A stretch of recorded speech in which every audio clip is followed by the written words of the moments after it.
Pallavas, this is something जो आपको, जिसने हमेशा दर्द दिया है, जिसने हमेशा तकलीफ दी है। तो आज इन टॉपिक्स को हम लोग फिनिश ऑफ कर देंगे। ठीक, बहुत मजा आएगा, बहुत बेहतरीन मजेदार चीज होने वाली है। डर लगता है ना इसमें आज भी, ओहो चोलाज से सवाल आ गया, अरे पल्लवाज से आ गया। So will be done with this one. ठीक, स्लॉट बुकिंग भाई अभी ना वो दिस वन मैंने कल शाम तक देखा था, 5 बजे तक खुला नहीं था। जैसे ही स्लॉट बुकिंग खुलेगा, मुझे नहीं पता अभी, 5 बजे तक तो मैंने देखा था, पर 6 बजे से मेरी क्लासेस होती हैं, तो 6 से 10:30 तक तो उसमें ऑक्यूपाइड था। उसके बाद नहीं देखा। लेकिन अभी ये कि 5 बजे तक कल तक नहीं खुला था स्लॉट बुकिंग।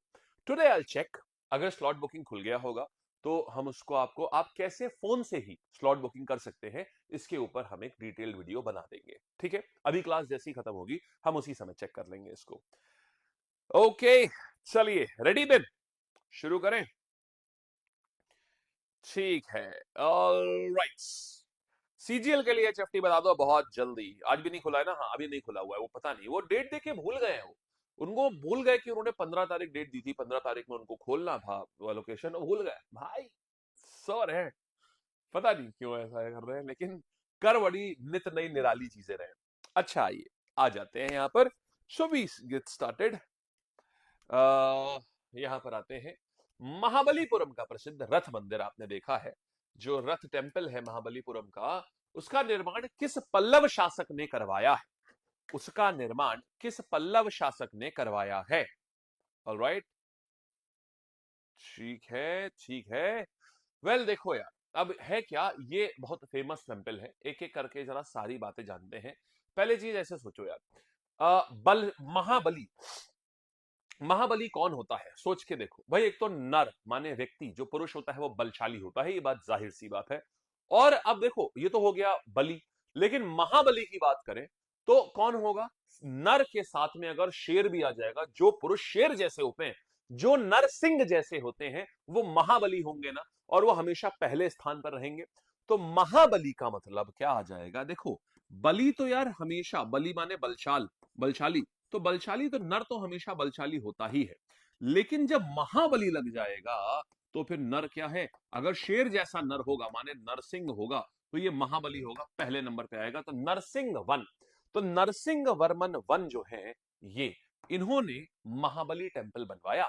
ये कौन थे ये नरसिंह वर्मन वन? देखो, पल्लव डायनेस्टी की हम बातें कर रहे हैं, मेजर मेजर तथ्य जो पल्लव डायनेस्टी से हैं उनके ऊपर। एक मिनट, आपको सब क्लियर है ना बढ़िया से? आज ऑडियो वीडियो सब मस्त है?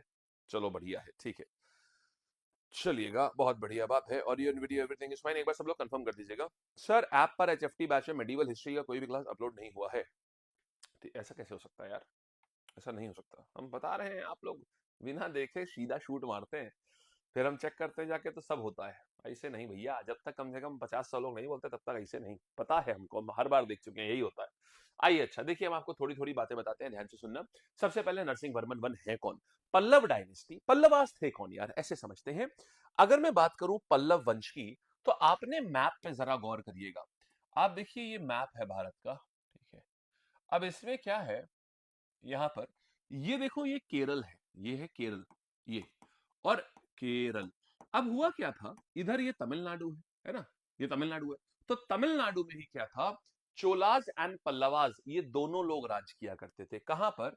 तो ये वाला जो एरिया है, इधर आ जाओ, ये इधर हो जाते हैं पल्लवाज, और इनफैक्ट रुको, ये वाला जो एरिया है ना नॉर्दर्न वाले में, यहां आ जाते हैं पल्लवाज, ये आए, ठीक है। और इधर वाला जो एरिया है, ये यहां पर आए चोलाज। अब जाहिर सी बात है, इनका आपस में युद्ध होगा ही होगा, बोलो हाँ या ना। अच्छा, इसी के साथ में अब समझो, दूसरी चीज समझो। अब इसी के साथ में और क्या है, ये है कर्नाटका वाला एरिया। ऐसे समझोगे तो तुम्हें समझ में आएगा कि किसका युद्ध कहां से हो रहा है। ये है कर्नाटका वाला एरिया। कर्नाटका में चालुक्याज रूल किया करते थे। तो कर्नाटका में कौन था? चालुक्य। चालुक्य साम्राज्य रूल किया करता था। अब अगर आप देखेंगे तो चालुक्य साम्राज्य जो है, ये बिल्कुल इनके बगल में है कि नहीं? ये काला और लाल एकदम बगल बगल है। तो जाहिर सी बात है कि चालुक्य और इनके बीच में युद्ध होगा, है ना? बस, तो आपको रटना नहीं है, थोड़ा थोड़ा समझना है। साउथ इंडियन हिस्ट्री रटोगे तो सब गड़बड़ हो जाएगा, ये अगर समझोगे तो बड़ी इंटरेस्टिंग लगेगी। तो चालू यहां पर हुआ क्या, अब चालुक्य और इनके बीच में हमेशा युद्ध होता रहता था। तो अभी इसीलिए क्या किया, पल्लवाज ने चालुक्य का सबसे पावरफुल राजा, कौन है चालुक्य का सबसे पावरफुल राजा? पुलकेशिन द्वितीय, पुलकेशिन टू या पुलकेशिन द्वितीय। तो जो पुलकेशिन टू है ना, इसको हरा दिया था, और पुलकेशिन टू को हरा दिया माने पूरे चालुक्य साम्राज्य का एक प्रकार से अंत कर दिया, क्योंकि वही सबसे प्रतापी राजा था। आपने सबसे प्रतापी राजा मार दिया, बचा क्या फिर वहां पर? उनके पास अब कुछ बचा ही नहीं ना। तो अभी यहीं से क्या आता है मेरे भाई, किसने मारा पुलकेशिन टू को? नरसिंह वर्मन प्रथम ने मारा पुलकेशिन टू को। यहां तक बात समझ आ गई।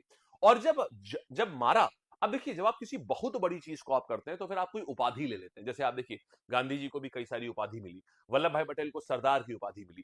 इसी प्रकार अब इन्होंने एक बहुत बड़ा काम कर दिया था, तो इनको भी उपाधि मिलनी चाहिए ना, बस मिलेगी अब। तो इनको जो उपाधि मिली, वातापी कोंड। वातापी का मतलब होता है पूरे कर्नाटका तक, वातापी जगह है कर्नाटका में, कर्नाटका तक। कोंड का मतलब होता है जीतने वाला। तो इसके बाद ये मारा किसने? पुलकेशिन टू को मारा नरसिंह वर्मन वन ने। नरसिंह वर्मन वन, ये नाम बहुत जरूरी है भाई साहब। और इसको मारने के बाद ये कहां? कर्नाटका में देखो रूल कर रहा था। कर्नाटका में जगह है वातापी, तो वातापी तक जीतने वाला माने वातापी कोंड।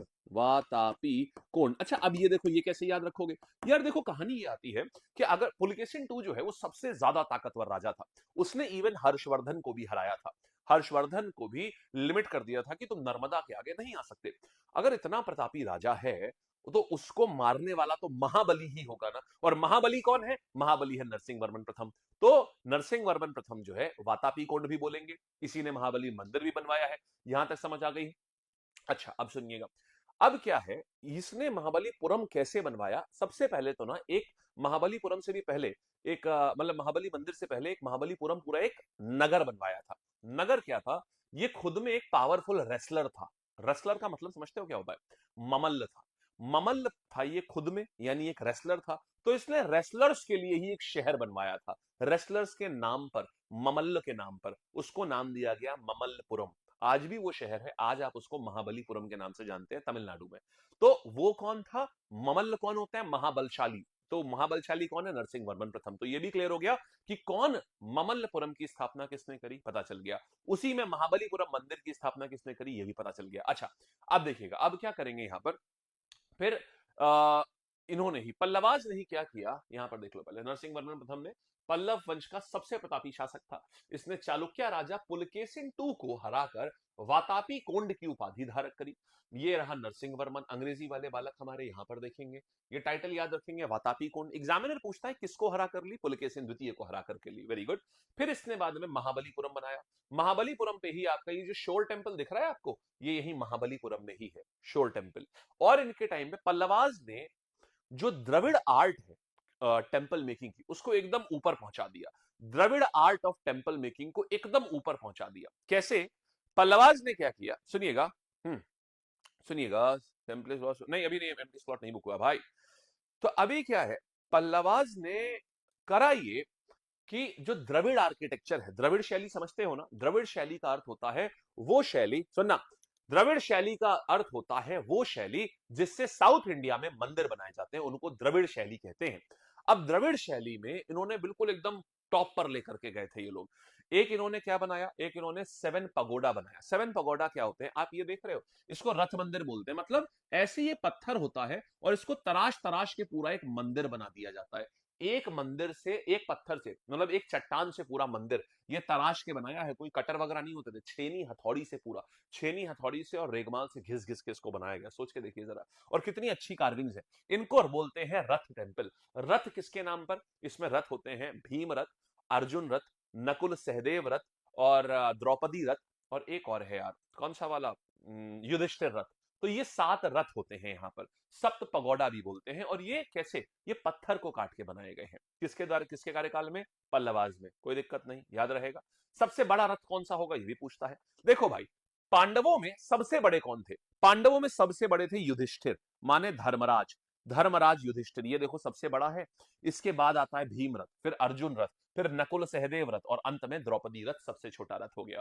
तो ऐसे करके इन्होंने रथ टेम्पल, तो रथ टेम्पल भी इन्होंने बनवाए। शोर टेम्पल भी पल्लवाज ने बनवाए। आज ये यूनेस्को की वर्ल्ड हेरिटेज साइट में शामिल है।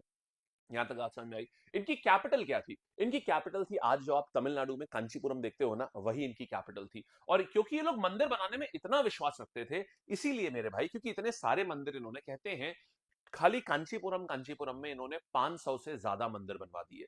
इसीलिए कांचीपुरम को सिटी ऑफ टेम्पल्स कहा जाता है, माने मंदिरों का शहर कहा जाता है। यहां तक बात समझ आ गई? एकदम बढ़िया।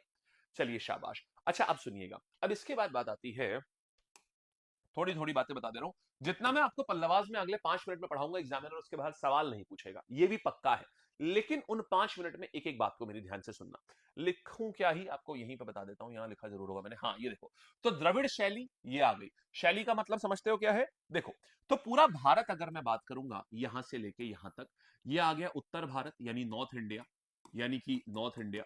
ये आ गया हमारा दक्षिण भारत यानी कि साउथ इंडिया। ये आ गया हमारा साउथ इंडिया यानी कि दक्षिण भारत हो गया, दक्षिण भारत। और यहां हो गया मध्य भारत। अब समझिएगा, जो ऊपर की तरफ यानी नॉर्थ इंडिया में जो भी मंदिर बनाए जाते हैं उनकी शैली क्या होती है? उनको हम बोलते हैं मेरे भाई नागर शैली। कभी मत कंफ्यूज होना कौन सा मंदिर किस शैली में। सिंपली ये याद रखो, अगर नॉर्थ इंडिया में है तो हम इसको बोलते हैं नागर शैली, समझ गए? और अगर कर्नाटका के नीचे है, कर्नाटका या उससे नीचे, तो हम उसको क्या बोलते हैं? हम उसको द्रविड़ शैली बोलते हैं। ये द्रविड़ शैली, द्रविड़ शैली ये हो जाता है। जब स्टैटिक पढ़ाऊंगा ना, अभी तो खैर आपके देखो एमटीएस जीडी में ना ये सब चीजें डीप में नहीं पूछी जाती, it is a factual exam. तो वहां ये नहीं पूछेगा बताओ द्रविड़ में क्या होता है, द्रविड़ की खासियत क्या होती है, गोपुरम शिखर क्या होते हैं, ये सीजीएल सीएचएसएल इन सब में ये सब चीजें पूछता है, स्टेनो उनमें डीप में पूछेगा। तो द्रविड़ शैली की बात करते हैं बालक, क्या आएगा हमारे पास यहाँ पर? द्रविड़ शैली हमारे पास में ये देखो ये आ गया द्रविड़। ऑलराइट नाउ, अब देखो इन दोनों के बीच में जो एरिया बचा, यानी कि इन दोनों के बीच का एरिया जो है, इसको हम क्या बोलते हैं? इसको बोलते हैं बेसर शैली। मतलब ये मिली जुली शैली होती है, इन दोनों आर्ट फॉर्म की मिली जुली शैली को हम बोलते हैं बेसर शैली। समझ गए? तो अगर मैं साउथ इंडिया में बोलूंगा तो सारे बच्चे बताइएगा कौन सा आ जाएगा? ये आता है बेसर आर्किटेक्चर। ये आपका वास्तुकला विज्ञान है ये। शाबाश। चलिए आइए आंसर करते हैं। सर ये प्रथम क्या होता है? प्रथम का मतलब होता है बालक कि ये मतलब जैसे मान लिया नरसिंह वर्मन दो लोगों के नाम है, तो हिस्टोरियन ने इनको एक को वन एक को टू बोल दिया गया। ये लोग अपने नाम के आगे नहीं लगाते थे नरसिंह वर्मन प्रथम, नरसिंह वर्मन टू। अब जैसे देख लीजिए, आपका नाम जो है, कई लोगों का नाम राम होगा, तो अब ऐसे राम वन राम टू, और आपके दादाजी का भी राम नाम, क्योंकि भगवान राम का नाम तो कब से उनके नाम पर कब से नाम रखे जा रहे हैं। तो आपने आज अगर नाम रखा है तो आपने, या अर्जुन रखा है, अर्जुन पता नहीं कब से नाम रखे जा रहे हैं, तो आप Arjun one Arjun two Arjun three आप नहीं कर रहे हो। ये जो इतिहासकार जब पढ़ते थे तो कंफ्यूजन ना हो, तो इसलिए वो लोग 1 2 3 4 लगा देते थे, ये होता था। ठीक है, नाम में ऐसा नहीं होता है ये। चलिए सर, सीजीएल सीएचएसएल का बैच कब आएगा? कल, कल से परसों में। ठीक है, आंसर्स प्लीज। शाबाश, वेरी गुड। सारे दिन दो तो मजा ज्यादा आता है यार। मैंने क्या पूछा कि भाई साउथ इंडिया की टेंपल आर्किटेक्चर कौन सा है? ठीक है, आइएगा, वेरी गुड। तो अभी क्या करेंगे, ये आ जाएगा द्रविड़ शैली, फिर नॉर्थ इंडिया का नागर शैली। ऑलराइट, आगे आते हैं। अब देखो, तो इनकी कैपिटल क्या थी मेरे भाई? कांचीपुरम इनकी कैपिटल थी। पल्लवों की राजधानी थी कांचीपुरम, जो इसको मंदिरों का टेंपल भी, इसको मंदिरों का शहर बोलते हैं, सिटी ऑफ टेंपल बोलते हैं। क्यों बोलते हैं सिटी ऑफ टेंपल? इसको इसलिए बोलते हैं क्योंकि यहां पर इन्होंने 500 से भी ज्यादा मंदिरों का निर्माण करवाया था। सिंह विष्णु, देखो मेरे भाई, ये इनका फाउंडर है, संस्थापक है। एक सिंह की दहाड़ से ही ये शुरू हुआ था। और नाम देखिए, किसी चीज की भी शुरुआत करने में हरि का नाम लेते हैं ना, हरि माने विष्णु, तो ऐसे याद रखिए। तो बस हरि का नाम लिया, माने विष्णु का नाम लिया और शुरू हो गया। तो पल्लव वंश का संस्थापक थे यहाँ सिंह विष्णु। भारावी नाम के इनके एक कोर्ट पोएट है। आपने कई चीजें पढ़ी, आपने समुद्रगुप्त जब पढ़ा तो आपने देखा कि उनका भी एक कोर्ट पोएट था, दरबारी कवि था, जिसका नाम था हरिशेन। याद आया? इसी तरीके से अब बात करते हैं कि इनका सिंह विष्णु की बात करेंगे तो इनका भी कोई दरबारी कवि, क्या नाम है उसका? भारावी। भारावी ने लिखी है किराट अर्जुनिया, बड़ी फेमस किताब है। क्यों? किराट अर्जुनिया में जानते हैं क्या लिखा हुआ है? किराट अर्जुनिया में जब भगवान शिव ने, आपको याद होगा जब पांडव जो थे ये वनवास पे गए थे, याद है पांडवों को वनवास मिला था। जब पांडवों को वनवास मिला तो हुआ क्या कि इनको शक्ति चाहिए थी, तो इनके गुरु ने बोला कि आपको जंगल में जाके तपस्या करनी होगी। भीम को बोला आप हनुमान जी की तपस्या करिए, अर्जुन को बोला आप शंकर जी की तपस्या करिए। तो शंकर जी की तपस्या कर रहे थे। जब शंकर जी की तपस्या कर रहे थे ना वो, तो शंकर जी जो है, भगवान शंकर स्वयं किराट, कीरट का मतलब होता है एक शिकारी, शिकारी की वेशभूषा में सामने आते हैं और उनसे उनका भयंकर युद्ध होता है। और अंत में अर्जुन बहुत भयंकर लड़ाई लड़ते हैं, लेकिन अर्जुन समझ जाते हैं कि सामने जो योद्धा है ये कोई साधारण योद्धा नहीं है, क्योंकि साधारण योद्धा होता तो वो चुटकियों में परास्त कर चुके होते, और ऑलरेडी घंटों भी नहीं सकते, साधारण होते तो मैं आपको कब का परास्त कर चुका होता। एंड देन भगवान शिव प्रकट होते हैं और वहां पर वो उनको क्या करते हैं, वो उनको सोने का अपना जो गांडिव है जिसको हम बोलते हैं शिव धनुष, शिव धनुष जो है ये भेंट करते हैं। तो ये जो पूरी कहानी है, ये जो पूरी कहानी है ये कहां से आती है, ये पूरी कहानी किराट अर्जुनिया की है, समझे। और किसने लिखी थी ये भारावी ने लिखी हुई है, किराट अर्जुनिया। ठीक। हम्म। चलिए, नोटिस कैसे बनाया, नोटिस कैसे बनाया मतलब, चलिए अच्छा आगे बढ़े। बेटा पीछे वाला लाइव नहीं होता, ये लाइव ही होता है, ये लाइव फ्री है, बाकी फिर बैच में है ये, ठीक है। अच्छा अभी आगे बढ़े, यहां तक आ गया अच्छे से। तो भारावी ने क्या लिखा, किराट अर्जुनिया लिखी। अभी हम सवाल सारे कराएंगे आपको, ठीक है। अच्छा अब सुनो, अब यहां पर दो बहुत प्रमुख मंदिर है मेरे भाई। पहला आता है महाबलीपुरम, ये किसने बनवाया, नरसिंह वर्मन वन ने। शोर टेम्पल किसने बनवाया, नरसिंह वर्मन टू ने। इनको राज सिम्हा भी बोलते हैं। देखो पांडवों ने राज किया था ना, और शोर टेम्पल पांडवों के नाम पे है, इसीलिए राज सिम्हा। यहां तक चलेगा एकदम बढ़िया से, कोई डाउट नहीं, ठीक है। तो हमारे पास क्या आ गया, देखो शोर मंदिर इसका निर्माण किसने कराया था, नरसिंह वर्मन द्वितीय ने, और ये पांडवों के नाम पर है, और पांडव राजा थे तो इसको राज सिंह भी बोलते हैं। एकदम बेहतरीन आ गया है यहां तक, शाबाश। आगे बढ़ते हैं, हाँ जी, ओके। फिर आगे बढ़ेंगे यहां पर ये बैकुंठ पेरुबल मंदिर, तो ये कांची में है, ये भी आपका पल्लव जो वास्तुकला है, देख रहे हैं। इतना देखो, होता क्या है, जो द्रविड़ आर्किटेक्चर होता है, द्रविड़ वास्तुकला में क्या होता है, बाहर की तरफ ना पूरी मूर्तियां बनाई गई होती हैं, और वो भी एकदम मतलब पूरा लाइफ दिखाते हैं, इंसान के जीवन में इंसान के सुख दुख, जो भावनाएं होती हैं, मोक्ष की भावना, काम भावना, हर प्रकार की भावना को बाहर ही दिखाते हैं। तो ये बड़ा इंटरेस्टिंग होता है, ये भक्ति भावना, ये हर प्रकार के भाव को दीवार पे दिखाते हैं। तो बड़ा इंटरेस्टिंग होता है इनका पूरा मंदिर आर्किटेक्चर। बालक लोग एक बार रिवाइज करते हैं, फिर सवाल पे चलते हैं, ठीक है, बोलो रेडी, आओ।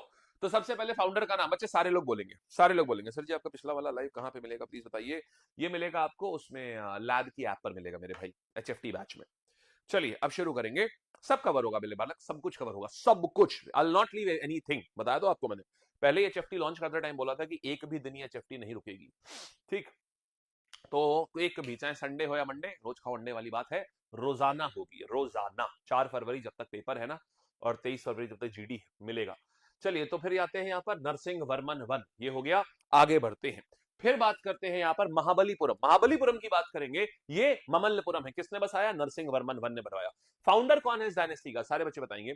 संस्थापक कौन है इस डायनेस्टी का, संस्थापक आ जाएगा सिंह विष्णु, ये संस्थापक है। वेरी गुड यार, बहुत बढ़िया। चलिए नेक्स्ट कहानी पर आते हैं, बहुत अच्छी बात है। अब बात करेंगे, ये हो गया। फिर इनका कैपिटल क्या था, इनका कैपिटल था कांचीपुरम। फिर बात करेंगे कि जो शोर टेम्पल है वो किसने बनवाए, शोर टेम्पल किसने बनवाया था, ऑलराइट। शोर टेम्पल किसने बनवाया था, तो शोर टेम्पल हमारे पास में आ जाएगा नरसिंह वर्मन टू, जिनको राज सिम्हा भी बोलते हैं। शाबाश, वेरी गुड। आगे आते हैं, फिर बात करेंगे रथ टेम्पल में सबसे बड़ा रथ कौन सा है। यहां पर सबसे बड़े पांडवों में कौन थे, युधिष्ठिर, तो धर्मराज युधिष्ठिर। सबसे छोटा कौन सा है, द्रौपदी, सबसे छोटा रथ है। फिर आएंगे आगे यहां पर द्रविड़ स्टाइल हो गया, कांचीपुरम मंदिर हो गया, सिंह विष्णु फाउंडर हो गए, ठीक है। शोर टेम्पल भी हमने देख लिया, और कुछ बच्चा, हाँ पेरुमल मंदिर भी इसी टाइम में। आइए सवाल करते हैं, देखते हैं कि एग्जाम में कैसा आएगा और आप कैसा आंसर कर पाओगे। आओ जो बालक, यहां देखते हैं पल्लव राजवंश की राजधानी कौन सी थी, ये अभी आया हुआ प्रश्न है आपका, बोलेंगे, शुरू करिएगा। पल्लव राजवंश की राजधानी कौन सी थी, शुरू करेंगे। ओके सारे जन एक साथ, खूब बढ़िया से, वेरी गुड यार, मजा आ गया। Answer Kanchipuram is the right answer, लो भाई, बहुत बढ़िया, बेहतरीन, मजेदार, बेहिसाब, बवाल। आइए आगे बढ़ते हैं, तो ये हो गया आंसर हमारे पास में। फिर आएंगे यहां पर, पल्लव राजा ने वातापी कोंड की उपाधि किसने ली। ये वातापी कोंड वो है जिसने चालुक्य राजा पुलकेशिन टू को हराया था। ये वो है जिसने चालुक्य राजा पुलकेशिन टू को हराया, और जाहिर से, और पुलकेशिन टू एक बहुत बड़ा योद्धा था, उसको हराने के लिए बलि नहीं, एक महाबली चाहिए। तो महाबली कौन आ जाएगा, नरसिंह वर्मन प्रथम। शाबाश मेरे भाई, बहुत प्यारा, मजा आया। आगे आओ, प्रसिद्ध शोर मंदिर जो है वो कौन से इंडियन स्टेट में है, शोर टेम्पल कहां पर है, हाँ जी।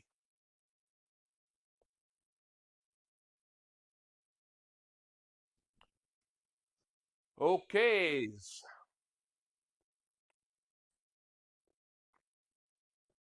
बहुत अच्छी बात है, तमिलनाडु में है, बिल्कुल सही बात है। आइए, तो the answer is Tamil Nadu, very well done. आगे आओ। महाबलीपुरम के स्मारकों को किस वंश ने बनवाया था? महाबलीपुरम के जो स्मारक है यानी उस मंदिर को ही किसने बनवाया था? यहाँ बनवाया था नरसिंह वर्मन प्रथम ने। नरसिंह वर्मन प्रथम कौन से वंश का था? ये पल्लव वंश का था। शाबाश मेरे भाई, तुम बिल्कुल एकदम गदरा फाड़ काम कर रहे हो, एकदम बवाल। आ जाओ, हो गया, मजे आ गए। अब चलें चालुक्य पे, कैसा रहा आपको पल्लव का? आप अपने दिमाग में एक बार पल्लव की पिक्चर को सोचो, अपने दिमाग में पल्लव के 5 पॉइंट को रिवाइज करो। फाउंडर कौन था, सबसे ताकतवर राजा कौन था, सबसे ताकतवर राजा ने टाइटल क्या अज्यूम किया, उसने किसको हराया था, इसके बाद में याद करो कि उन्होंने कौन कौन से मंदिर बनवाए थे, और फिर याद करो कि इनकी कैपिटल कहाँ थी। अपने दिमाग में एक बार जितने पॉइंट्स तुम्हें याद आ पा रहे हैं याद करो और थोड़ा बोलो उनको, करो एक बार, फिर आगे बढ़ेंगे। ठीक है, एचएफटी सीरीज एमटी पेड क्लासेस में है क्या प्लेलिस्ट? हाँ जी, यस लूसीफर, वेरी गुड यार। आगे बढ़, महेंद्र वर्मन को तो मार दिया गया था मेरे भाई। पल्लव वंश में महेंद्र वर्मन जो है, ये पुलकेशिन टू ने मार दिया था उनको, उसी का बदला नरसिंह वर्मन वन ने लिया है। एम से महेंद्र, एम से मार दिया। चलिए, डन हो गया, आगे बढ़े। करा आपने। एनटीपीसी यूजी ऑफ में छाछट आ रहे हैं। ठीक है सर, कितने नंबर बढ़ने होंगे 11th बैच से और बढ़ सकता है, प्लीज आंसर। वेल अभी तो यार ऐसे नहीं कह सकता कि देखो किसी बैच से नंबर नहीं बढ़ते मेरे भाई, वो डिपेंड करता है आपकी अभी समस्या कहां पर है, उससे उसके ऊपर डिपेंड करता है कि प्रॉब्लम पोर्शन कहां पर है।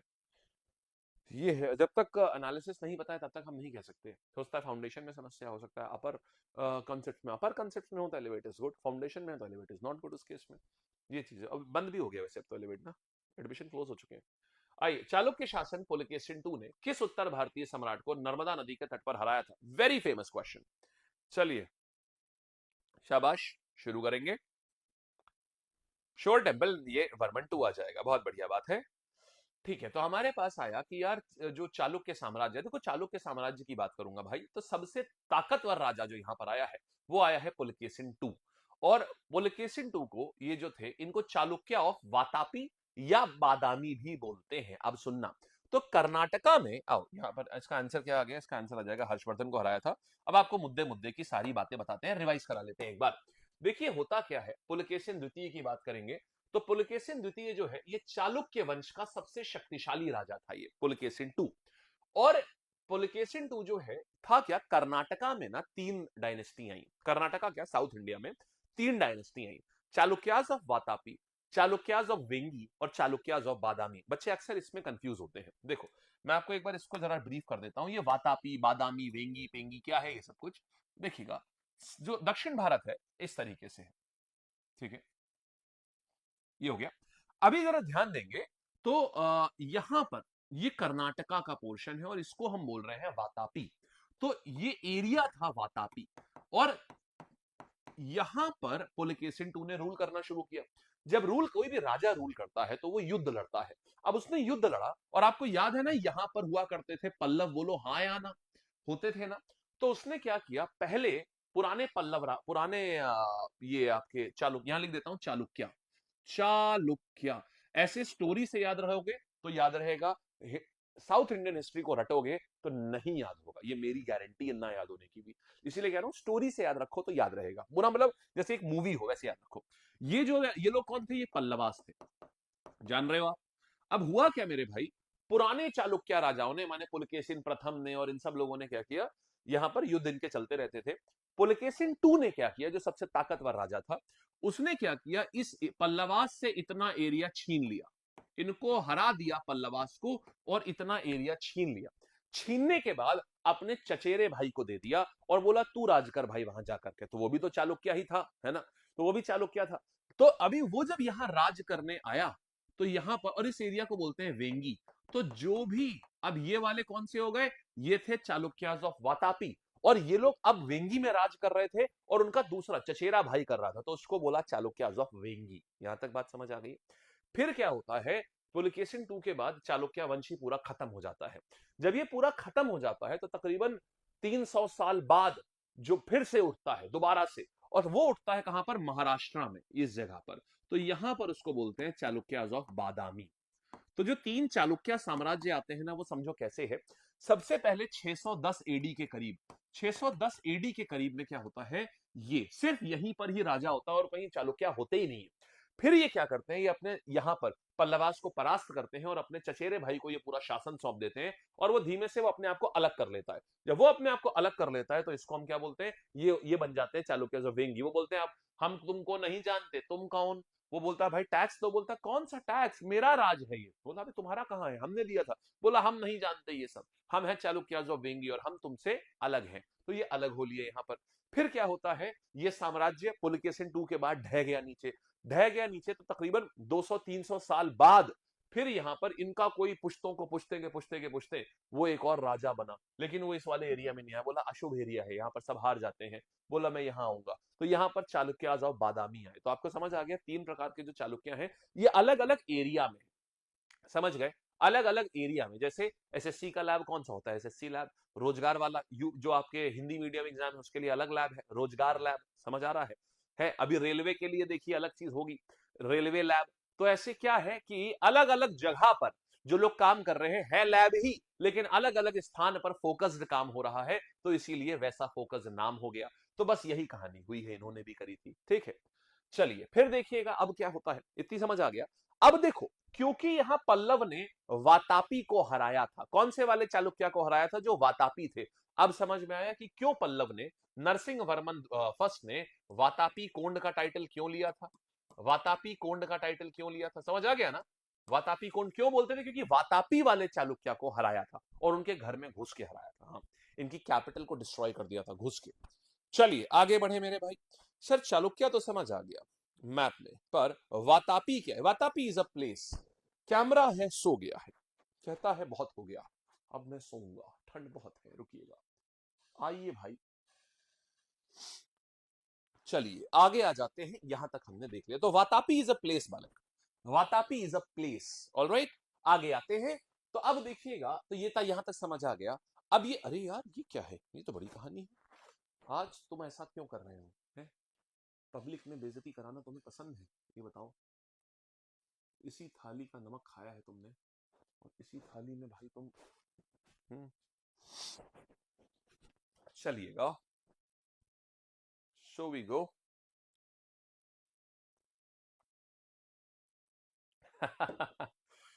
क्या बात है देसाई साहब, धन्यवाद। आइए भाई, तो अब देखो नर्मदा का युद्ध क्या था। तो पुलकेशिन II ने क्या किया था, नर्मदा पे ही हर्षवर्धन को हरा दिया था। हर्षवर्धन जो था ये पुष्यभूति डायनेस्टी का एक बहुत ही ताकतवर, सबसे ताकतवर राजा था। इनफैक्ट कन्नौज में रूल करता था। तो ये नर्मदा, बैटल ऑफ नर्मदा में क्या हुआ, एक तरफ हर्षवर्धन एक तरफ पुलकेशिन, और जीता कौन, जीता पुलकेशिन। तो हर्षवर्धन हमेशा के लिए नर्मदा पे ही टिक के रहेगा। ये बड़ा फेमस युद्ध है, बहुत फेमस युद्ध है ये।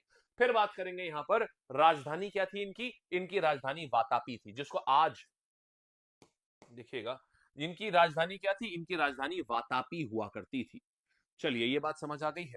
फिर देखिएगा यहां पर, ये हो गई वातामी, वातापी। फिर इन्हीं के टाइम पर देखो, एच से ह्यूनसांग होता है, एच से हर्षवर्धन होता है। हर्षवर्धन के टाइम पे पुलकेशिन II भी था, तो यहां पर ह्यूनसांग भी आया हुआ है। तो ह्यूनसांग किसके टाइम पर आया है, हाँ जी देखो और ह्यूनसांग किसके टाइम पर आया बच्चे, ह्यूनसांग आया हर्षवर्धन के समय पर, ह्यूनसांग आया है। चलिए बहुत बढ़िया बात है। फिर आइहोल अभिलेख की बात करता हूं, ये क्या है। देखिएगा आइहोल इंस्क्रिप्शन क्या है। आइहोल इंस्क्रिप्शन में पुलकेशिन II के सारे जितने भी उसके, जितनी भी चीजें उसने अचीव करी थी, ये सब बातें इसमें लिखी हुई हैं आइहोल अभिलेख में। मतलब ये जो युद्ध के बारे में हमें पता चलता है ना, कि हर्षवर्धन को परास्त किया था, तो उसको ये कैसे पता चलता है, आइहोल इंस्क्रिप्शन से पता चलता है। ये किसने लिखा था, उसी का कोर्ट पोएट था पुलकेशिन का ही, इसका नाम है रवि कीर्ति। तो रवि कीर्ति ने ये आइहोल अभिलेख लिखा था, ये भी बहुत पूछा जाता है। ठीक है, चलिए इतनी बात समझ आ गई है। ठीक है, चले आगे नेक्स्ट कहानी पर। फिर देखिएगा, अच्छा, और किसने मारा इस राजा को, पल्लव राजा ने, नरसिंह वर्मन वन ने मारा। अच्छा, लेकिन इसने भी तो कुछ ऐसा किया होगा ना कि इसको मारने के लिए वो लोग क्यों आए, क्यों आए ये लोग, एनीवन। और एक और चीज सुनना यार, यहां पर ना जो मैंने आपको ये लिखवाया है, एक ये बादामी नहीं, ये कल्याणी है। ये जो वेस्ट में, जो महाराष्ट्र में बना ना, ये कल्याणी है। ये चालुक्याज ऑफ कल्याणी। ये बाद वाले जो आए उन्होंने कल्याणी नाम रखा। बादामी तो बाद में इसी का ही, इसी को ही, वातापी को ही बादामी बोलते हैं। ये कल्याणी है। ठीक, तो वातापी, वेंगी, कल्याणी ये सबसे एंड में आया था, लगभग 1000 एडी में, तकरीबन मतलब 900 से 1000 एडी के करीब में ये आता है। चलिए आगे आते हैं, यहाँ पर अब हम लोग ये देख लिया है, तो ह्यूनसांग किसके टाइम पे आए ये भी देख लिया। अच्छा कुछ तो करा होगा ना उसने पुलकेशिन II ने, जो ऐसा जान से गए, क्योंकि हुआ क्या था, इनकी दुश्मनी चलती थी चालुक्य आजार पल्लवास की, मैंने आपको बताया। अब इन्होंने क्या किया, जा करके महेंद्र वर्मन वन को मार दिया। महेंद्र वर्मन वन कौन था, नरसिंह वर्मन वन का पापा। अब तुम किसी के पापा को मारोगे जा करके तो बेटा क्या चुप बैठेगा, तो बेटे ने कसम खा ली कि ऐसी की तैसी कर दूंगा इस पुलकेशिन की। अब वो तो पापा को मार के आ गए, इनको लगा कि सब सही हो गया। बेटा उसी दिन उसने खून के घूंट पिए, बोला इसी पुलकेशिन को मारूंगा मैं। इसीलिए नरसिंह वर्मन वन बड़ा होकर के पुलकेशिन II को मारता है, और ये इनकी खानदानी दुश्मनी चलती रहती है। जब पुलकेशिन II का भी तो कोई बच्चा होगा, विग्रह राजा बोलते हैं, लेकिन वो आएगा नहीं, हालांकि वो एग्जाम में पूछता नहीं, इसलिए मैं और नीचे जा नहीं रहा हूं। अब यहां पर क्या हुआ, वो इनको मारने जाता है फिर से, वो नरसिंह वर्मन वन के बेटे को मारने जाता है। तो ये कहानी इनके कल काफी पीढ़ियों तक ये चलती रहती है। हालांकि एग्जाम में खाली तीन राजा इंपॉर्टेंट है। सबसे पहला पुलकेशिन ने किसको मारा, पुलकेशिन ने मारा महेंद्र वर्मन वन को। महेंद्र वर्मन वन का बेटा था नरसिंह वर्मन वन, उसने पुलकेशिन को मारा। बस इतना ही एग्जाम के लिए इंपॉर्टेंट होता है बस, ठीक है। और देखते हैं, तो डेथ कैसे हो गई, नरसिंह वर्मन वन ने पुलकेशिन द्वितीय को मार डाला, बिल्कुल ठीक बात है। फिर क्या हो रहा है, चालुक्य की 3 शाखाएं थी, हमने आपको बताया, वातापी, वेंगी और कल्याणी, ये भी बताया, अलग अलग टाइम पे हुई है। सबसे पुरानी और ओरिजिनल ब्रांच ये थी, ठीक है। इसके बाद इनके चाचा जी ने कौन सी करी, ये वाली, और ये भी दी पुलकेशिन नहीं थी कि भाई आप वहां पर देख लीजिए सब कुछ। और जैसे ही वहां पर गए तो उन्होंने बोला हम तो आपसे मतलब ही नहीं है, तो हमारा राज्य, इन्होंने अपने आप को इंडिपेंडेंट डिक्लेयर कर दिया। और फिर काफी बाद में जब ये दोनों डूब गए तो ये आए कल्याणी, ये आए बाद में आए काफी। फिर मंदिर कंस्ट्रक्शन की बात करेंगे तो देखो, ये कर्नाटका नॉर्दर्न है ना, मैंने क्या बताया था, नॉर्दर्न वाले में क्या होता है, बेसर, जिसमें नागर और द्रविड़ शैली का मिला जुला असर होता है। इसीलिए इनका जो टेम्पल है वो बेसर शैली का बना हुआ है, ये बेसर शैली का योगदान किया। और जैसे पल्लवाज ने कांचीपुरम को मंदिरों की नगरी बोलते हैं ना, इनके लिए आइहोल जो इनकी कैपिटल थी उसको मंदिरों की नगरी बोलते हैं, ये आ गया, आइहोल हो गया मंदिरों का नगर। फिर यहां पर विरूपक्ष मंदिर, ये बहुत फेमस है, आज भी बहुत फेमस है, पत्तडकल में है ये विरूपक्ष मंदिर। आज भी यहाँ पर पत्तडकल टेम्पल फेस्टिवल होता है, मालूम है ना, हमने पढ़ा भी हुआ इसके बारे में साउथ इंडियन टेम्पल्स में। पत्तडकल टेम्पल फेस्टिवल, इसमें होता क्या है, ये चालुक्याज नहीं बनवाया था, आज भी इसमें हाथियों का जुलूस निकाला जाता है। तो इनके लिए क्या है, चालुक्याज ने क्या बनवाया, पत्तडकल टेम्पल। ये पूरा आपका साउथ इंडियन आर्किटेक्चर के ऊपर है ये देखिएगा, देख रहे हैं, ये देखो बेसर, यानी कि ऊपर ऐसे स्टेप भी है और मेरू पर्वत जैसा भी बना हुआ है ये, तो ये बेसर शैली के मंदिर होते हैं इनके। आइएगा सवाल देखते हैं कैसे बनेंगे। चालुक्य शासन पुलकेशिन II ने किस उत्तर भारतीय सम्राट को नर्मदा नदी के तट पर हराया था, उत्तर देंगे, शाबाश।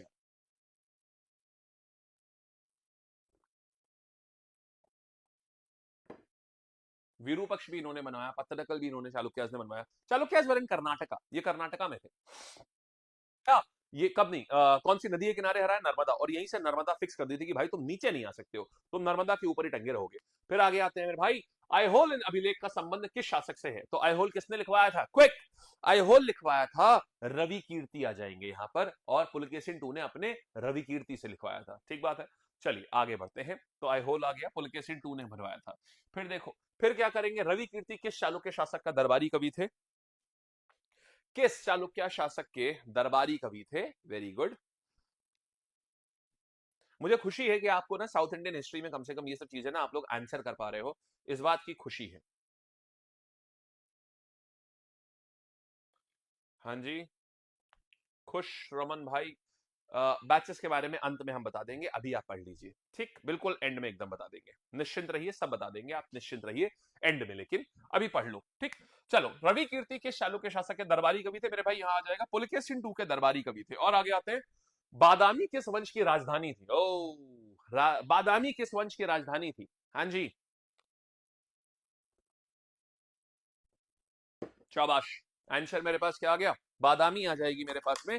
चालुक्य वंश की राजधानी को हम बादामी कहते हैं, यहां तक भी समझ आ गई बात, कोई समस्या किसी प्रकार की, वेरी गुड। आइए फिर, तो चालुक्य साम्राज्य की राजधानी को हम बोलते हैं बादामी, वेरी गुड।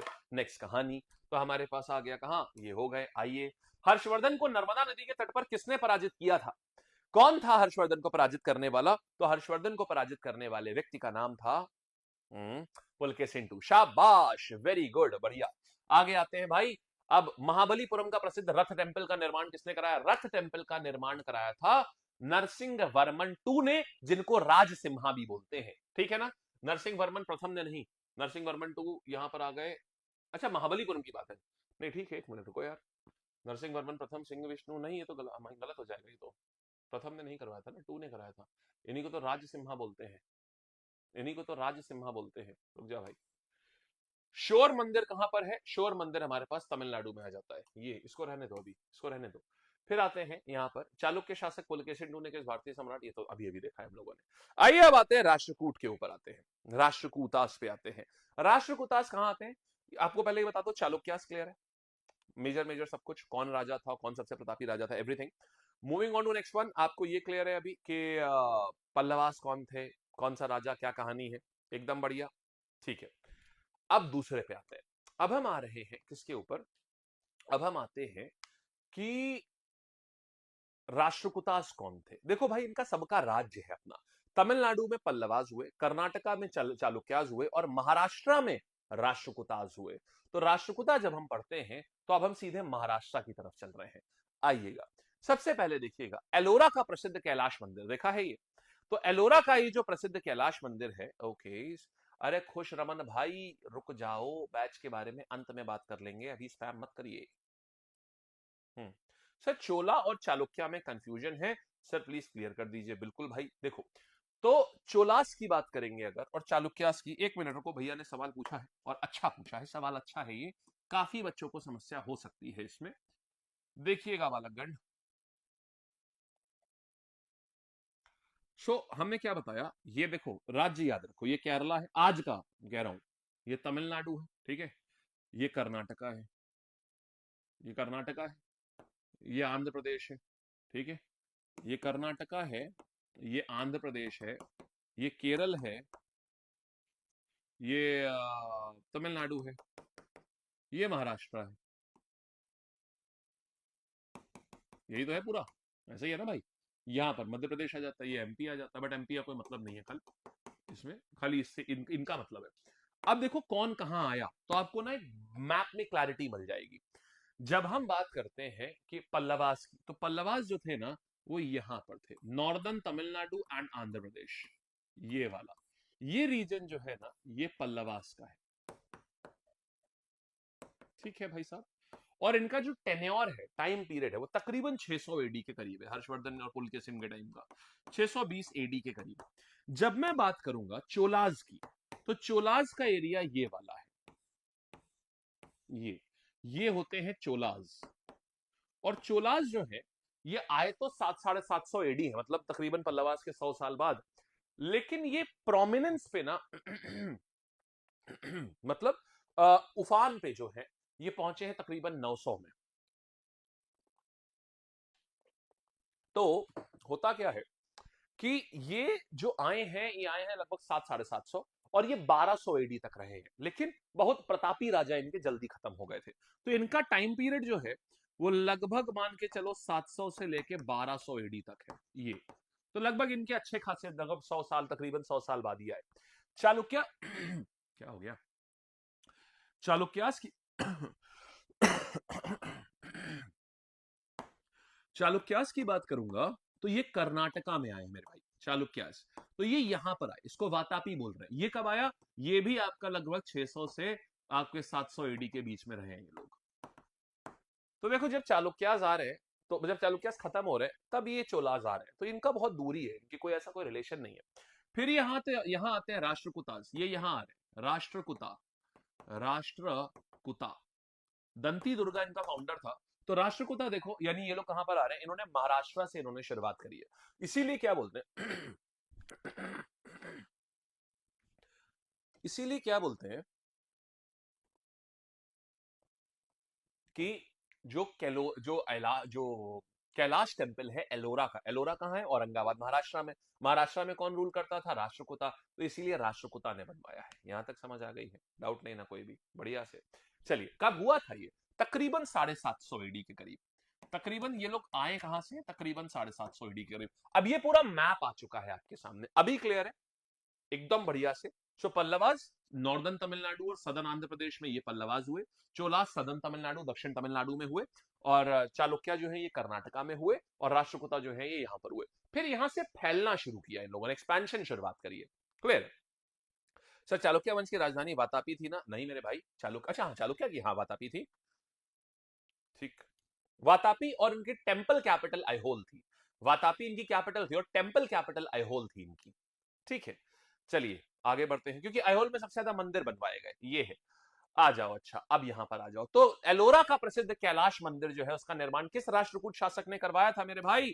देखो एक बात बताओ, एक बात बताओ, एलोरा का जो ये मंदिर है ये भगवान शिव को डेडिकेटेड है। किसको डेडिकेटेड? किसको है? भगवान शिव को डेडिकेटेड है। कौन बनवाएगा भाई? भगवान शिव।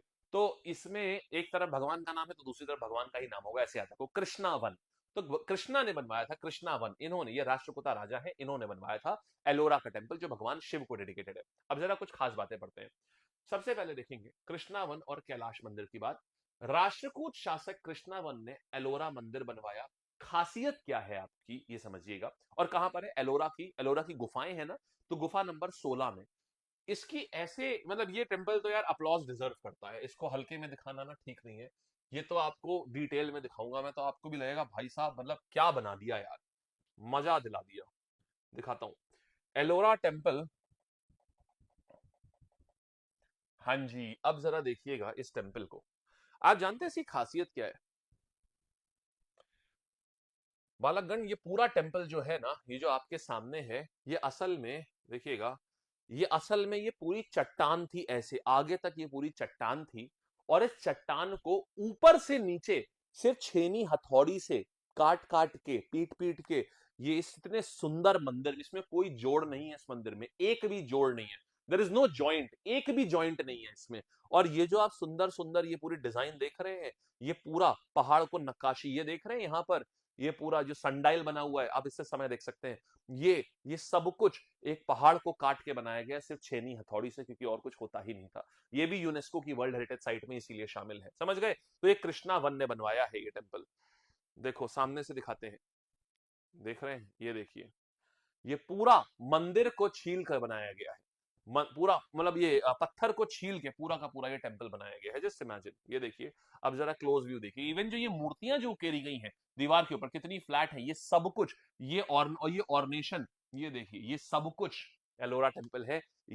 ये आपका राष्ट्रकूटाज ने बनवाया था। तो इतना भयंकर मंदिर बनवाया है इन्होंने। तो देखो, तो यार क्या आ जाएगा, आपको याद होगा, अब सुनो कैसे याद कराता हूं। एलोरा टेंपल जो है मेरे भाई, वो पर्वत से निकला है ना? बोलो हाँ या ना, सारे बच्चे बोलेंगे पहले जल्दी से। एलोरा का जो मंदिर है वो पर्वत काट के निकला है ना, तो पर्वत उठा लिया गया ना, पर मंदिर बनाने के लिए पर्वत ही उठा लिया पूरा। मेरे भाई पर्वत किसने उठाया था? एक फिंगर के ऊपर, एक फिंगर पे किसने उठाया था पर्वत को? सारे बच्चे बोलेंगे जल्दी से। एक फिंगर के ऊपर पर्वत को उठाया था नन अदर देन भगवान श्री कृष्ण ने। याद आया? वासुदेव ने उठाया था एक पर्वत के ऊपर, कृष्ण ने कहां पर? इधर वृंदावन में। बस खत्म कहानी, अब याद रहेगा ना? बस हो गया, ठीक। चलिए,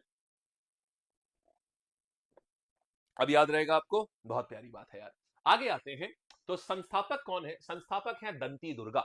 दंती दुर्गा राष्ट्रकूट साम्राज्य के संस्थापक हो जाते हैं। इन्होंने शुरुआत करी थी और चालुक्यों को हराई थी। और चालुक्य, ये पहले चालुक्य के वो दास हुआ करते थे, फिर बोले है तैसी की तैसी हम इंडिपेंडेंट है। क्यों? क्योंकि देखो मेरे भाई, ये 750 एडी में हुआ, क्योंकि चालुक्य का जो सबसे ताकतवर राजा था पुलकेशिन, अब वो मर चुका था। उसके मरने के बाद तो सब छुट्टा सांड हो गए, सबने अपने अपने आप को आजाद घोषित कर दिया।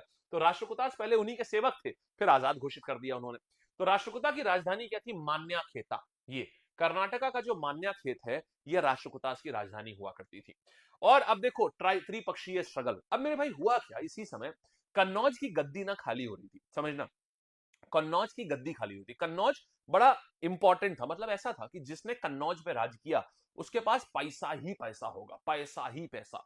तो हर कोई कन्नौज चाहता था। राष्ट्रकूटा भी कन्नौज चाहते थे, उधर से बंगाल के लोग भी कन्नौज चाहते थे, तो पालास भी, जैसे गुर्जर प्रतिहार जो लोग रूल करते थे हरियाणा में, वो लोग भी कन्नौज चाहते थे। पाल राजा जो बंगाल में रहते थे, देखो यहां से भी आ रहे हैं ना, देखो पाल राजा भी बंगाल, पाल राजा भी चाहते थे कन्नौज मिल जाए उनको, राष्ट्रकूटा दक्षिण से ऊपर आ रहे थे, वो भी चाहते थे कन्नौज मिल जाए उनको, और गुर्जर प्रतिहार ये आपका हरियाणा और इधर से आ रहे थे, पंजाब हरियाणा से, ये भी चाहते थे कन्नौज मिल जाए। तो तीन पक्षीय स्ट्रगल हो रहा है। देखो ऐसे नहीं समझ पाओगे यहां पर, इसको तुम यहां से समझो, इसको तुम यहां से समझो। कन्नौज मेरे भाई यहां पर था, यहां पर। तो इधर से आ रहे थे गुर्जर प्रतिहार, ये बहुत फेमस युद्ध है, ये 200 साल चला है ये वाला युद्ध। सोचो 200 साल कोई युद्ध चल रहा है। नीचे से आ रहे थे कौन, राष्ट्रकूटा, और इधर से आ रहे थे मेरे भाई पाला। तो ये पाला और ये राष्ट्रकूटा। बोलो यहां तक बात समझ आई, कौन किधर से आ रहा था, और सब आ कहां रहे हैं, सब आ रहे हैं कन्नौज के लिए। तो अब बात ये आती है कि राष्ट्रकूटाज ने भी क्या पार्टिसिपेट किया था, हाँ जी, और किसने पार्टिसिपेट लिया था। देखो इसमें भी बच्चे भूल जाते हैं, मैं आपको बहुत अच्छी ट्रिक बताता हूं याद रखने की। मेरे भाई एक बात बताओ, राष्ट्रकूटा नीचे से नॉर्थ की तरफ जा रहे हैं ना, बोलो हाँ या ना। राष्ट्रकूटास जो है वो दक्षिण से नॉर्थ की तरफ जा रहे हैं ना, उत्तर की तरफ जा रहे थे ना इस युद्ध के लिए।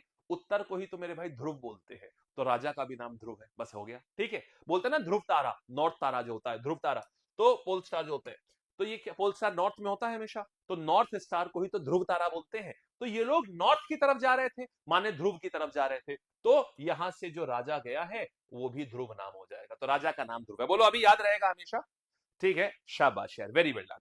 आगे बढ़ते हैं। सो ये हो गया, फिर क्या हुआ, इसके बाद एक और फेमस राजा है, यहां तक आपने देखा।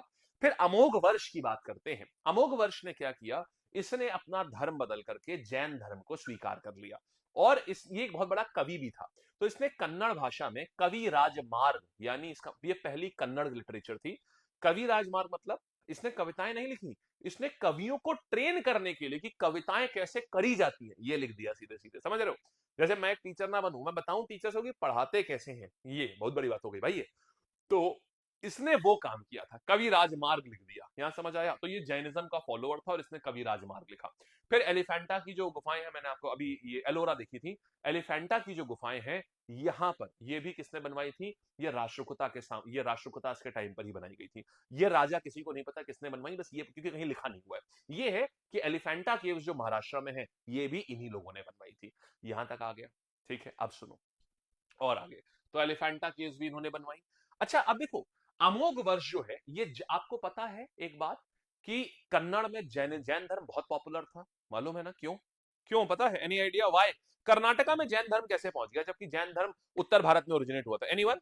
सर जीके का बैच तो आपका ही लेना है, प्लीज लॉन्च करो। हाँ हाँ बस मेरे भाई, करते हैं करते हैं, जब करेंगे, एक वादा है, करेंगे तो ऐसा होगा। अब देखो हम लॉन्च करने को 1 हफ्ते हो गया वो आए हुए, हम कर चुके होते, है ना, कर चुके होते भाई, क्योंकि किसको नहीं अच्छा लगता है, लेकिन फिर भी क्यों नहीं कर रहे हैं, इसका मतलब कुछ तो होगा, अपने ही पैर पे कुल्हाड़ी मार रहे हैं, इसका मतलब कुछ तो होगा ना यार, कि इंतजार और रिसर्च जब तक, क्योंकि इस समय you can not have any batch जिसमें कि आप A to Z पढ़ेंगे, A to Z पढ़ने में बहुत समय लगता है, इसीलिए आपको क्या पढ़ाना है वो पूरे बैच लॉन्च के पहले ही बना लिया जाता है। तो बस वो अब मेरा आज दोपहर में कंप्लीट होगा पूरा करिकुलम कि क्या पढ़ाना है, तभी तो क्लासेस प्रिडिक्ट करते हैं कितनी क्लासेस होंगी, क्या होगी। चलिए बताएं आंसर, ओके ओके। जैन धर्म कैसे पहुंचा बताओ ना, बोलो, अभी नहीं बता पा रहे कोई भी, बताओ मेरे भाई, पूछा मैंने, जैन धर्म कैसे साउथ इंडिया पहुंचा, नहीं बताया, नहीं पता किसी को, अरे भैया। चलो बेटा, फ्री है वाईटी पे, फ्री है वाईटी, लाइव आओ, फ्री है, एफर्ट मारो यार थोड़े से। अच्छा सुनो अभी हुआ क्या था, जैन के जब स्वामी महावीर खत्म हुए, तब उसके बाद में एक भयंकर अकाल पड़ा, और वो देखा किसने, भद्रबाहु ने। भद्रबाहु के पास एक दिव्य दृष्टि थी, तो इन्होंने देखा यार एक भयंकर अकाल पड़ने वाला है उत्तर भारत में, और ये लोग कपड़े नहीं पहनते थे कोई भी नहीं, और भिक्षा मांगते थे। तो उन्हें लगा कि यार हमें कोई भिक्षा देगा ही नहीं, क्योंकि हमारे जब जब लोगों के अपने खाने के लिए उनके पास अनाज नहीं है, तो कोई हमें कैसे देगा। तो भद्रबाहु ने बोला अपने सारे लोगों से कि हमें साउथ इंडिया की तरफ प्रस्थान करना पड़ेगा, दक्षिण भारत की तरफ हमें जाना पड़ेगा, क्योंकि यहां पर अभी भयंकर अकाल आने वाला है, तकरीबन 12 से 14 साल वो अकाल रहेगा। तब जो लोग चले गए भद्रबाहु के साथ, वो कौन बन गए, वो दिगंबर बन गए। और जो लोग रह गए, जो बूढ़े थे थोड़े से जैन मुनि, जो बूढ़े थे जैन साधु, उन्होंने बोला भाई हम इतनी दूर तक साउथ इंडिया तक नहीं चल पाएंगे, हमारा शरीर साथ नहीं देता है। तो जो लोग वहीं स्थल रह गए, उनके गुरु बने स्थूल बाहु, और वो लोग बने श्वेतांबर। तो अभी क्या हुआ, अब वो जो साउथ इंडिया गए थे ना भद्रबाहु, तो साउथ इंडिया में वो कर्नाटका गए थे। इसीलिए कर्नाटका में जैन धर्म जो है वो बहुत तेजी से पला बढ़ा। ये बात समझ आ गई बढ़िया से? चलिए, तो यही कारण है कि कैसे कर्नाटका में वो धर्म ऐसे इतना पला बढ़ा, इसका रीजन आप समझ गए। ठीक, अब डाउट तो नहीं होगा ना कभी भी? तो बस। अच्छा, फिर क्या है, इसी अच्छा, ये लोग कहां रहे थे? श्रवण बेलगोला में। तो कहते हैं कि चंद्रगुप्त मौर्य भी इन्हीं लोगों के साथ श्रवण बेलगोला चले गए थे कर्नाटका में। यही कारण है कि कर्नाटका में जैन धर्म बहुत पॉपुलर क्यों हुआ। और आप अब राजा देख रहे हैं ये वाले अमोघ वर्ष। तो जब इन्होंने चालुक्यास को हरा करके कर्नाटका को जीता, तब इन्होंने क्या किया, आपको दिखाया ना मैंने, इन्होंने चालुक्यास को हरा दिया था, फिर ये राजा बने थे। चालुक्यास को जब इन्होंने हरा दिया, और जब अब ये चालुक्यास को हरा दिया, तो इन्होंने कर्नाटका भी अपने कब्जे में ले लिया। तो ये भी जैन धर्म के इन्फ्लुएंस में आ गए। और अमोघ वर्ष ये वो राजा था जिसने जैन धर्म अपनाया, साथ ही कन्नड़ साहित्य को ग्रो किया। कन्नड़ साहित्य मतलब जो कर्नाटका में है। तो कन्नड़ साहित्य के 3 रत्न बोले जाते हैं जिन्होंने कन्नड़ साहित्य को ग्रो किया। पन्ना, पंपा, पोन्ना, रन्ना। बहुत इंपॉर्टेंट नाम है, बहुत इंपॉर्टेंट। पूरे राष्ट्रकूटा में सबसे खास, राजा से भी खास नाम अगर है तो ये 3 है। पंपा, पोन्ना, रन्ना, ये 3 आ जाते हैं। ये 3 कवि हैं, साहित्य हैं, मतलब इन्होंने कई सारे ग्रंथ लिखे हैं और सब कन्नड़ भाषा में लिखे हैं। पंपा, पोन्ना, रन्ना। डन है? आगे बढ़ते हैं। फिर इसके बाद क्या हुआ, इसी टाइम पर एक अरब यात्री आया था, सुलेमान। इसने बोला है अमोघ वर्ष दुनिया के 4 सबसे श्रेष्ठ राजाओं में से एक है। ये अरब ट्रैवलर सुलेमान ने बोला अमोघ वर्ष दुनिया के 4 सबसे श्रेष्ठ राजाओं में से एक ये भी है। चलिए आगे बढ़े। क्या फिर अकाल पड़ा या नहीं? बिल्कुल पड़ा मेरे भाई। 12 साल का अकाल पड़ा। अच्छा, आप लोगों को ये स्टोरी नहीं पता है? मैं जैनिज्म में ये स्टोरी सुनाता हूँ, आप लोग पढ़ाया होगा जैनिज्म मैंने। अच्छा, आपका एचएफटी चल रहा है ना अभी, तो एचएफटी में कहानियों पे हमने बहुत अंदर से, पता है इतने मुश्किल से मैं अपने अंदर वाले टीचर को रोकता हूँ। ये बाहर आने के लिए ऐसा तड़पता रहता है मेरा अंदर वाला टीचर, तो मैं इसको रोकता हूँ, रुक जा भाई, नहीं अभी नहीं जाना बाहर।